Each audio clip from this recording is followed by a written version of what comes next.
The tale of life on Earth has been unfolding for about 4 billion years. And we humans are just the last word on the last page of that story, at least so far. And the vast stretches of time that are covered by the history of life can be hard for us to fathom. We rack our brains trying to imagine what a few hundred years looks like, let alone billions of years. And like speaking for myself, I can't even remember what I had for breakfast this morning. So to help us really appreciate the full expanse of time, scientists have turned to the rocks. By looking at the layers beneath our feet, geologists have been able to identify and describe crucial episodes in life's history, from bursts of evolutionary diversity to disastrous extinction events. These key events of new life and sudden death frame the chapters in the story of life on Earth. And the system that we use to bind all these chapters together is the geologic timescale. First, let's talk about the history of geologic time itself, because figuring out how to read history in rocks was not easy. For much of human history, of course, we had no idea how old the Earth was or what actually happened in deep time or what happened in what order. But in 1669, Danish scientist Nicholas Steno published the first laws of stratigraphy, the science of interpreting the strata or layers of rock in Earth's outer surface. Steno argued that the layers closer to the surface must be younger than the layers below them. So the farther down you dig, he thought, the older the fossils are that you find there. Sounds legit, right? But in Steno's day, when some people thought that fossils had literally fallen from the sky for some reason, this was a pretty revolutionary idea. Building on Steno's ideas, Italian geologist Giovanni Arduino went a step further and began naming the layers of rock. In the 1760s, Arduino studied the Italian Alps, organizing their layers based on their depth and composition. The lowest layers of metamorphic and volcanic rocks he called their primary layer. Above those were hard sedimentary rocks, which he called secondary, and the top layers of softer alluvial deposits he named tertiary and quaternary. But because rock layers don't appear in this same order all over the world, there is no way for geologists to compare rocks from one location to another. Without a way to compare strata, there could be no universal timescale. Finally, in 1819, English geologist William Smith figured out the solution to this problem: fossils. By comparing the remains of ancient organisms from different rock formations, Smith could match their ages regardless of how far apart they were. For example, Smith realized that fossils of many early species of trilobites are found below ammonite fossils, which are in turn below certain kinds of shellfish. So any place in the world where you find these first trilobites, you know that you're looking at rock that's older than when ammonites lived. And even in the most ancient rocks that have little or no evidence of life, scientists can still look for signs of the very earliest major geologic events, like when continents first formed, and even when the Earth itself cooled and solidified. Thanks to the work of early geologists like Steno, Arduino, and Smith, modern scientists have used these and other clues to create what we now call the geologic timescale, or GTS. The GTS has been reworked many times to reflect the latest knowledge of Earth's history, and today it's organized into 5 subgroups: eons, eras, periods, epochs, and ages. Organizing time in increments like this allows us to ask questions about history on different scales. In the largest increments, like eons and eras, we can ask the biggest of big picture questions, like, was there life on Earth at this time? If there was, what did it look like? Did it live in the water or on land? This is the kind of top-level view we're going to take today. But the smaller increments of time, like periods and epochs, help us take a tighter focus and ask more specific questions, like, what was the climate like during this window of a few million years? And how did life around the world adapt to it? We'll be talking about those in more detail in future episodes when we talk about each era, period by period. Okay, so let's get the biggest of big picture views of Earth's history right now by taking a tour of all the eons and eras in the GTS. Eons are the largest slices of time, ranging from 500 million to nearly 2 billion years long. And the earliest eon is known as the Hadean. It begins with the very formation of the Earth itself, around 4.6 billion years ago, and ends 4 billion years ago. And this is the only eon that doesn't have any fossils, because back then, the world was just hell. Named after the Greek underworld Hades, the Hadean lived up to its name. The planet was racked by volcanic activity, cosmic bombardments, raging storms, and temperatures that were at times hot enough to melt rock. But even in this searing wasteland, life may have been able to form. While no fossils have been found from this eon, small amounts of organic carbon have been discovered in Hadean rocks that some experts think is evidence of the earliest life. These first organisms were tiny and single-celled, but they were eventually able to shape the future of the entire planet. So their appearance is the one major benchmark of this eon. The Hadean was brought to an end by the cooling of the crust of the Earth, setting the stage for the continents to eventually form. And this cooling marked the beginning of the next phase, the Archean eon, which ran from 4 billion to 2.5 billion years ago.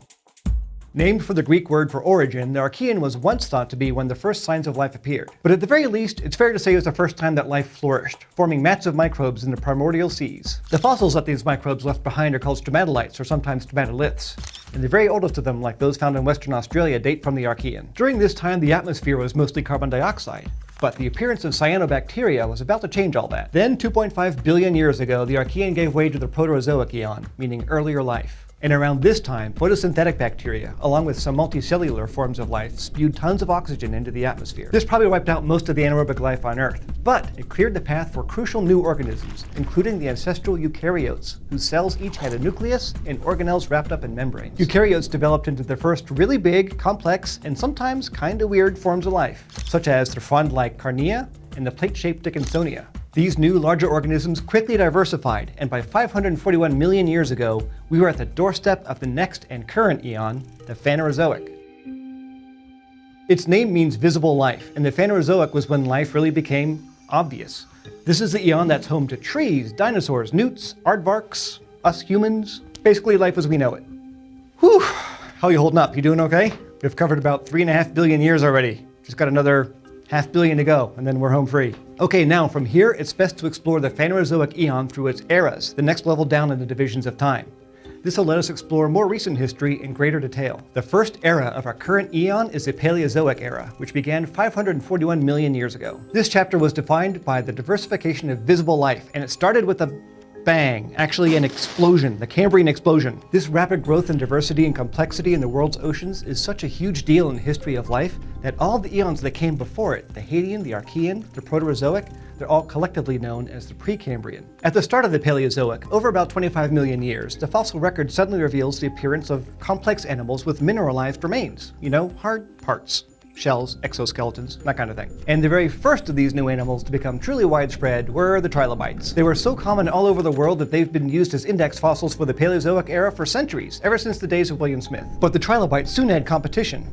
Fish developed teeth and jaws and came to dominate the seas, including the first sharks and armored giants known as placoderms. Meanwhile, the land, which had been barren since the formation of continents back in the Archean, was finally being populated. First by plants and then by arthropods. By 370 million years ago, entire ecosystems had developed on primeval continents. Soon after, the earliest amphibians evolved and hauled themselves out of the water, leaving their first vertebrate footprints in the mud. 299 million years ago, the supercontinent of Pangaea had formed, with an enormous desert at its center. This desert was quickly populated by the ancestors of what would eventually become reptiles and mammals, which could thrive in dry conditions, unlike amphibians. But this time of incredible growth couldn't last forever, and instead, the Paleozoic era ended in cataclysm. 252 million years ago, 70% of land vertebrates and 96% of marine species disappeared from the fossil record, including survivors of previous extinctions, like our friends the trilobites. I still miss those guys. The event, known as the Great Dying, was the most severe extinction in our planet's history, but its exact cause is still unclear.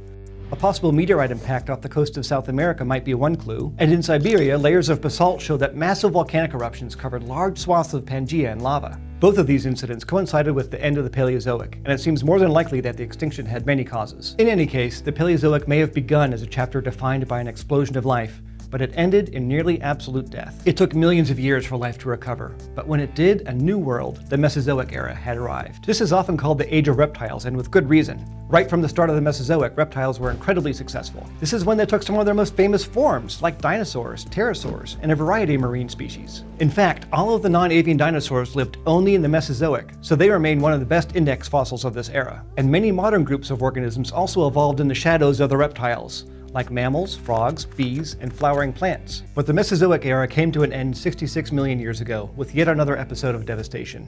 This time known as the Cretaceous Paleogene, or KPG, extinction event. Like all mass die-offs, the KPG had many causes, but probably the biggest of them was a giant asteroid that struck the Earth, sending enormous amounts of ash into the atmosphere, blocking out sunlight, and creating a vicious cold snap across the planet. Without the sun's energy, entire plant communities died, and the animals that relied on those plants perished with them. Evidence of this impact can be found in a layer of iridium in rocks dating to the end of the Mesozoic.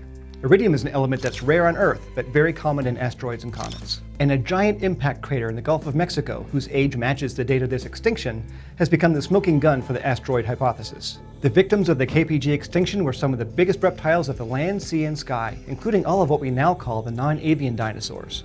Birds, of course, survived the cataclysm, making them the last surviving lineage of the dinosaurs. Okay, we have 66 million years to go, and that's the last major extinction event that we have to talk about. I thought you might want to freshen up, so I bought these pre-moistened towelettes. It's going to...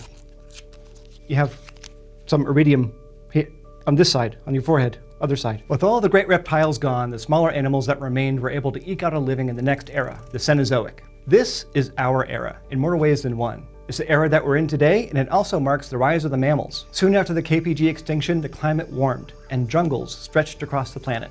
Mammals quickly recovered in this hothouse world, and by 40 million years ago, most of the mammal groups that we recognize had come about, like whales, bats, rodents, and primates. But starting around 34 million years ago, the climate began to shift again. This time, ice caps started to grow at the poles, taking up much of the planet's water. And these drier conditions created a new habitat, the grassland, where ancestral horses and antelope were hunted by the first cats and dogs. It was also in these grassy plains, 7 million years ago, that a species of ape called Sahelanthropus became the first known primate to walk upright. 2.6 million years ago, the ice caps expanded even more, and the Earth entered a glacial period. This is the one you hear referred to as the Ice Age. Over the course of these last several million years, most modern life forms that we know about developed and thrived, alongside giants like mammoths, ground sloths, and saber-toothed cats. Once again, though, this era of diversity came to a morbid end. Starting around 15,000 years ago, the climate began to warm up, and over the next few thousand years, many of the giant fauna went extinct. By 11,700 years ago, the last major glaciation was over, and modern humans inhabited nearly all the corners of the globe. But how big a role we played in the extinction of the so-called Ice Age megafauna is hotly debated. Regardless, there's no escaping the fact that our species has shaped the Earth to its will since then. Like cyanobacteria and the dinosaurs before us, we've had a huge impact on habitats, other organisms, and the biosphere itself. And as we've learned today, it's the most dominant forms of life that define each phase of deep time. So even though our time on this planet amounts to the last word on the last page of the story of life, we are the authors of the next chapter. One day, the epoch of humans may be detected by the marks we make on the land, the traces of our cities and farms. And our very bodies will be the index fossils of this time. No matter how our chapter ends, we get to be characters in a truly amazing story. Thanks for joining me on this epic or epoch journey through geologic time. Now, what do you want to know about the story of life on Earth? Let us know in the comments, and don't forget to go to youtube.com/eons and subscribe. And the fun doesn't end here, so do yourself a favor and check out some of our sister channels from PBS Digital Studios.